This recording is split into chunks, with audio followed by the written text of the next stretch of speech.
Good morning, evening, afternoon. I am tatocat. Welcome to my channel. Today we are playing Echoes, a Lucid9 fan game. Previously, Rui got hammered. Like, she was smashed.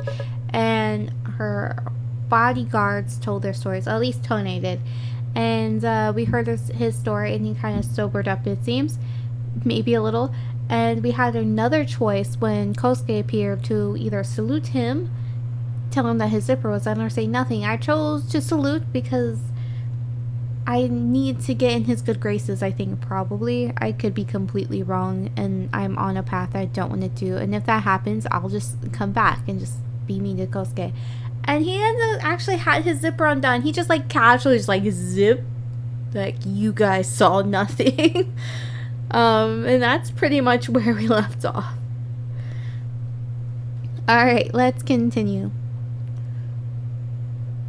Kosuke stares motionlessly as the two guards' footsteps begin to fade into the adjacent hallway, eventually being rendered outright inaudible as they turn a corner and vanish from sight entirely. I hope they come back. I want my bodyguards back. I don't think Rui does, but I want them back. While his brief bouts of unwarranted turbo caution are normally a source of discontent for me, I feel it goes against my better instincts to call him out for it. It would also be fairly hypocritical of me, for obvious reasons. In my day, Hayata, there was a saying: war does not determine who is right, only who is left.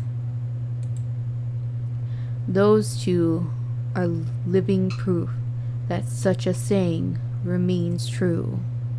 Something it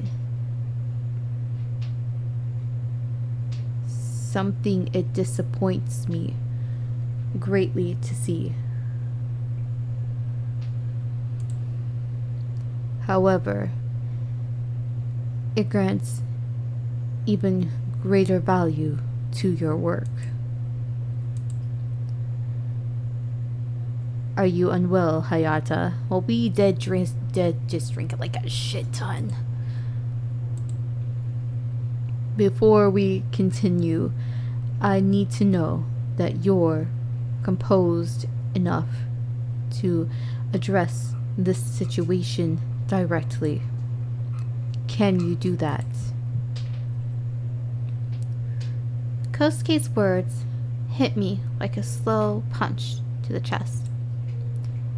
Can you do that?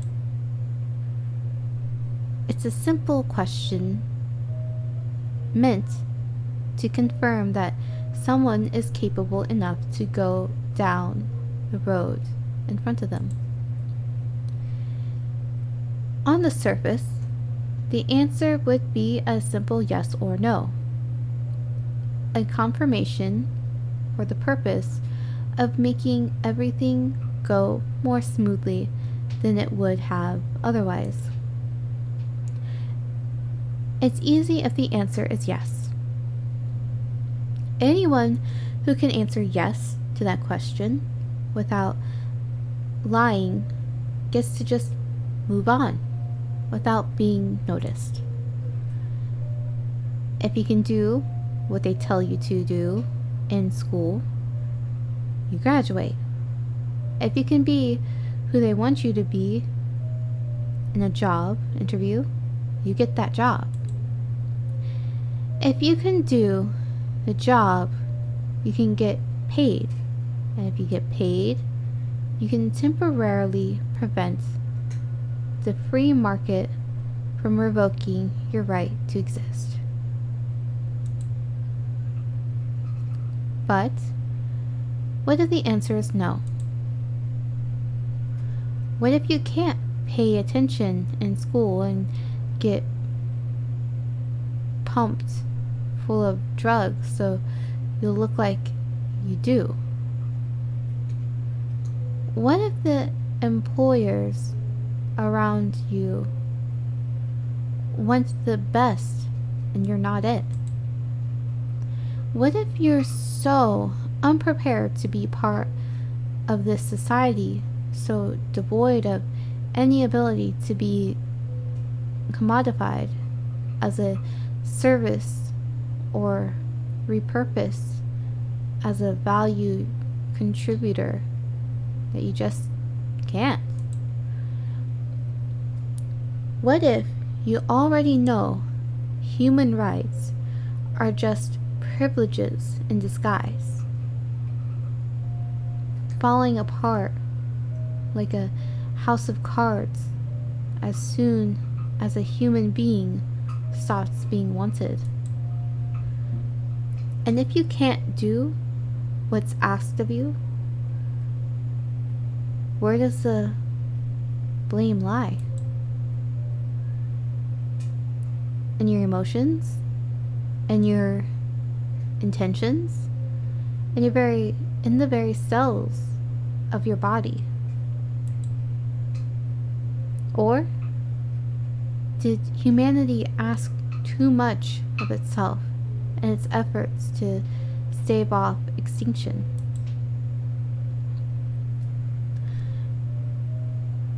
Knowing what we do to those who can't fit the mold, does anyone truly deserve to exist? So much life is brought into this world unprepared, alone, and suffering, and so much steel and gunpowder sits patiently on the shelf, waiting to end it all. There are so many bullet holes in the walls, so many children hiding under their desks, so many guns with just one bullet left. Does the life of the shooting victim matter anymore than the life of the shooter when both have already been shot? Has anyone ever truly been guaranteed the right to persist this life without suffering needlessly? Do we truly have primordial duty to exist and force others to do the same?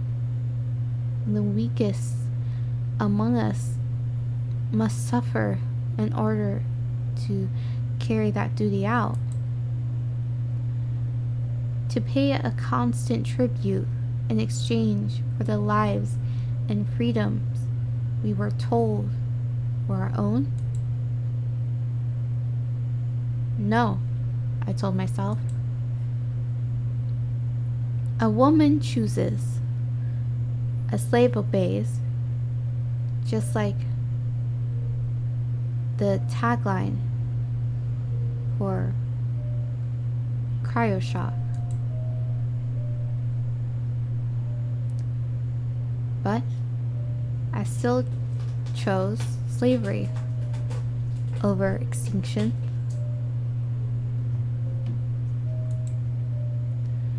And this thing I feel, this slimy, filthy sensation I feel in every part of my body, this thing might keep my brain electrified and stop organs from decomposing, but it's sure as hell not life. At the very least, it's not the kind of life that keeps on living. Normally, I just push these questions out of my mind and dismiss them like I've dismissed everything for the past 3 years. Maybe today isn't a normal day. Whatever the hell that means. Or maybe I just fucked up too hard to. I'm just fucked up. Nope, maybe I just fucked up too hard to tell. Normally, I cope with it somehow, laughing it off, tell myself that I was lucky to be alive, or drink the pain away, even if it took 5 or 6 shots. Hell, I drag a knife across my arm if it was strong enough to break the skin. At least my scars from that would actually heal. I'm not even composed enough to rely on my own memories, let alone pick up the pieces of a life I demolished with my own.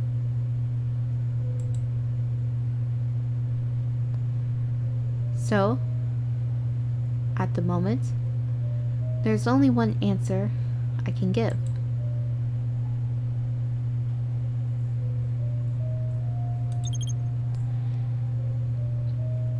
I don't really have a choice here, do I? Perhaps somewhere else, Hayata. But not here. Alright then. Lead the way. Kosuke nods, beginning on a course that sets him straight down the path. For a split second, I desperately hedge my bets on the possibility that he's going to turn away from the heavy steel door at its terminus. But the fingerprint scanner beeps and the door lumbers open. I force myself to step onto the floor of a dark steel elevator. And as the hallway closes off behind me, I realize hope won't save me from where I'm going.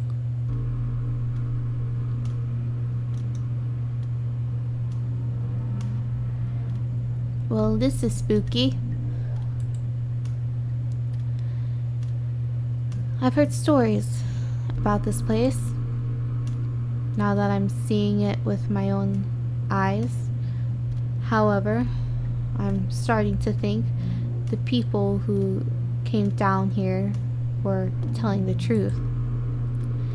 Even when I worked on the first level of the inpatient ward, this was the creepy basement that everyone there seemingly avoided like the plague. Sure, there were soundproof walls, CCTV cameras, and guarded doors every 20 meters to keep people from escaping down there. And then there was this place. A maze-like series of hallway that, despite being shut down for structural deterioration, continue to operate on a skeleton budget. Something tells me that the board would rather not have their shareholders see what they're doing down here. Hayata, we need to keep moving. It's best to not linger here. Right. I follow Kosuke for around 100 paces before he leads me around to a dark corner. Upon turning it, my gaze falls upon a slightly wider, darker hallway where we cross paths with two orderlies with filtration masks and full face shields. In addition to looking like they're about to face the Kaiser's finest in the trench warfare, they're wheeling what appears to be a bizarre half casket, half hospital bed with a ventilator and oxygen tank attached. Despite not being able to see for myself if a patient is being transported, the slow, barely audible beeping of heart rate monitor gives me some idea of what's going on before finally red shifts into the distance.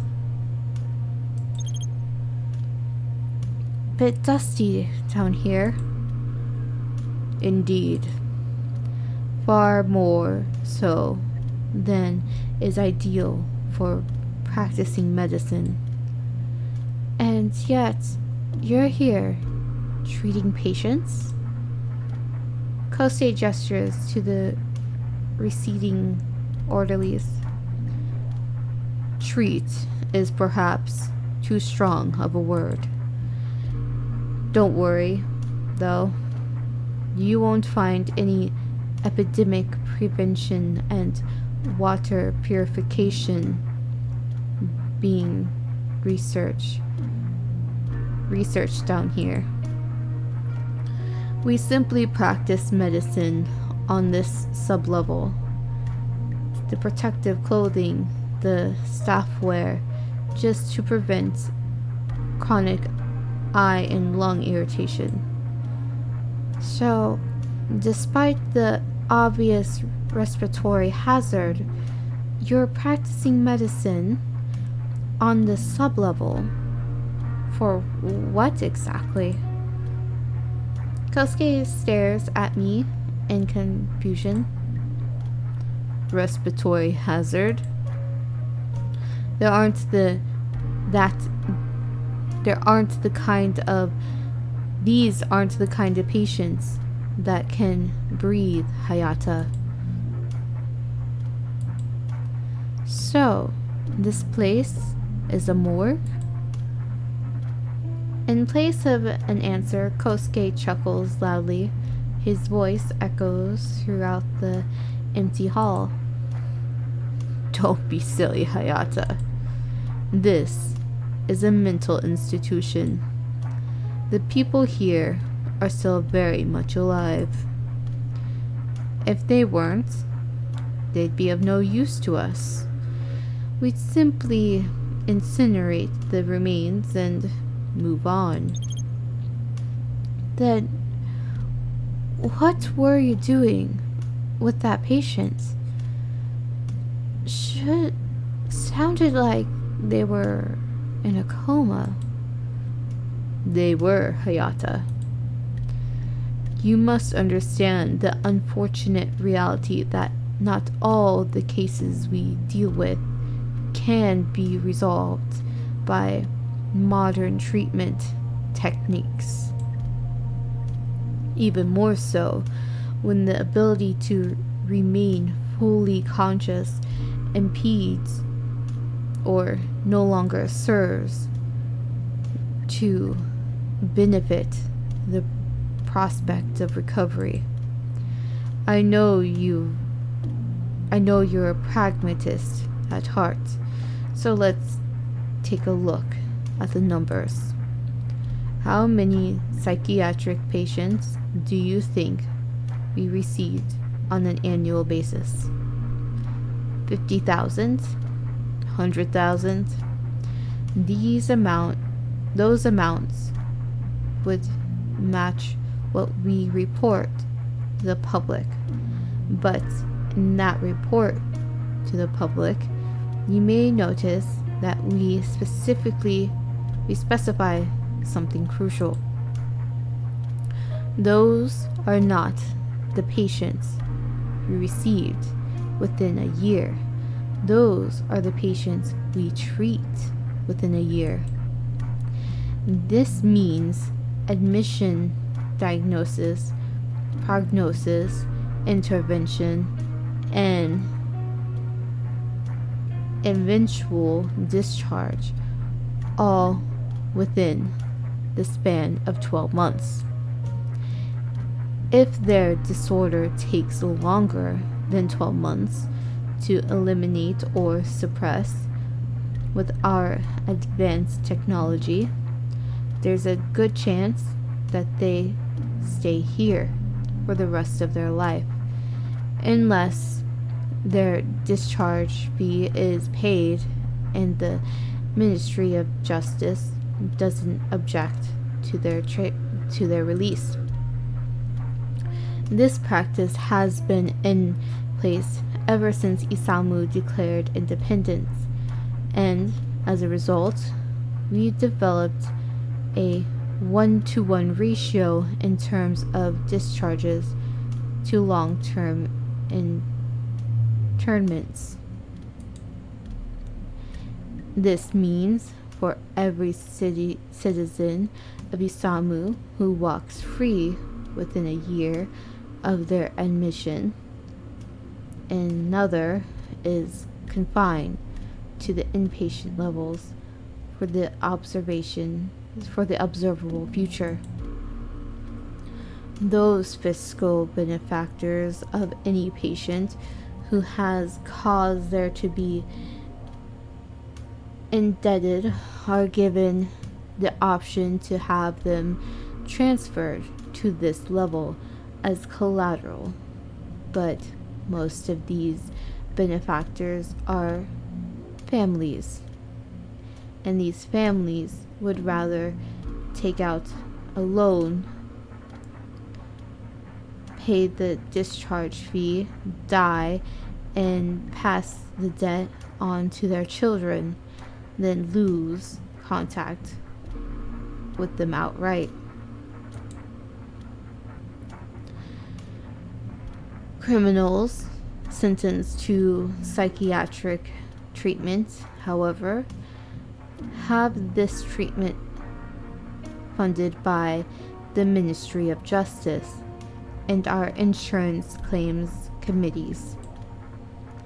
If treatment was not progressing as desired and the ICCs saw no value in them, they would typically be discharged into a standard correctional facility. The reasoning was it was unlikely that anyone in this category would survive for long enough to be molded into a functioning member of society, and trying to increase the odds of that wouldn't be cost effective. Thus, they would be imprisoned and left to die. Imprisoned, that is, until we offered to look after them here. And the government graciously accepted our offer. Oh, that was so much. Why did he have to talk for so long? This place is just as bad as prison. These people would be better off dead. Yeah, probably.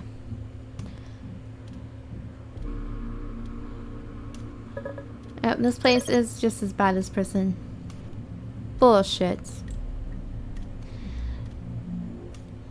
You're keeping people caged like animals and holding them for ransom so their families can't pay you back with money they don't have. No, sorry, I asked that wrong. You're keeping people caged like animals and holding them for ransom so their families can pay you back with money they don't have. Before I asked it, said it like a question. That wasn't right. This place, is just as bad as a prison, and just as appalling.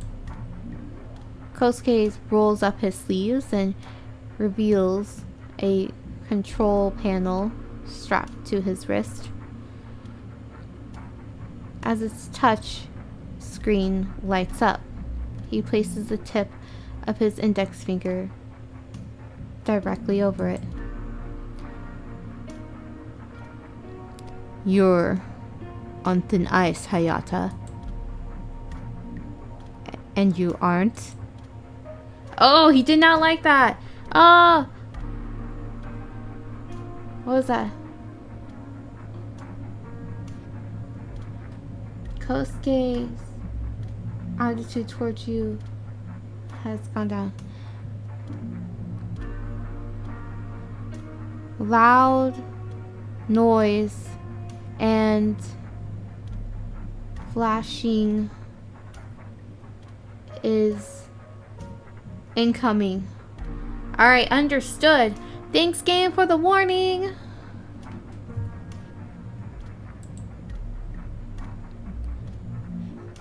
Do you not want to prevent suffering? Are you delusional enough to think that you can somehow do right by this corporation while pulling shit like this?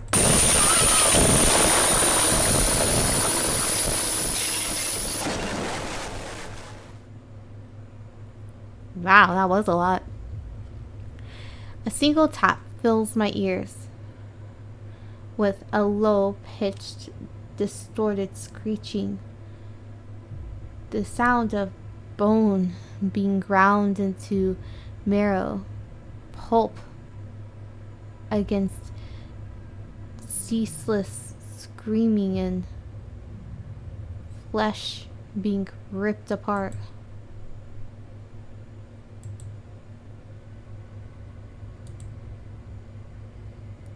My eyes are bypassed completely as an image of blood pouring through white light assaults my mind, and with it all the strength and feeling I had left in my limbs vanishes, knocking me to the ground.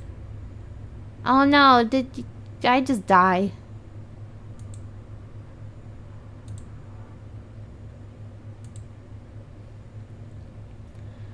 The control I had over my own muscles fades.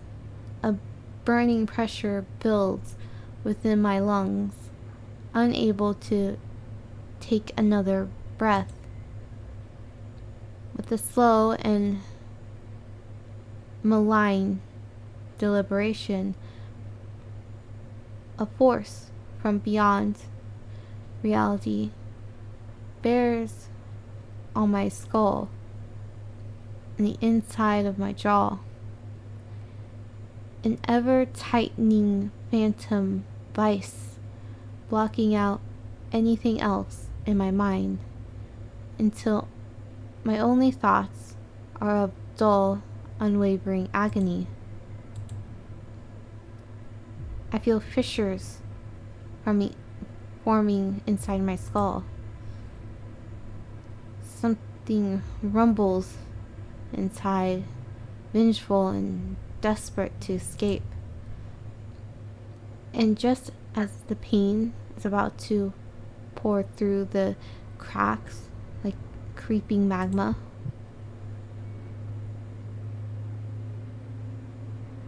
remember the parable of the reed, Hayata.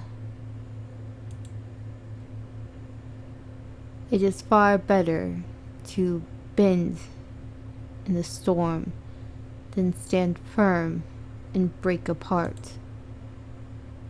The oak is mightiest as it falls, but only once is that might ever fell.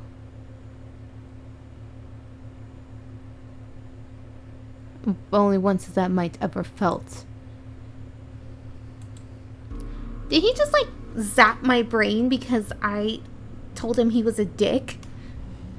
What a dick! Well, we'll see how we survive being good guys in the next episode.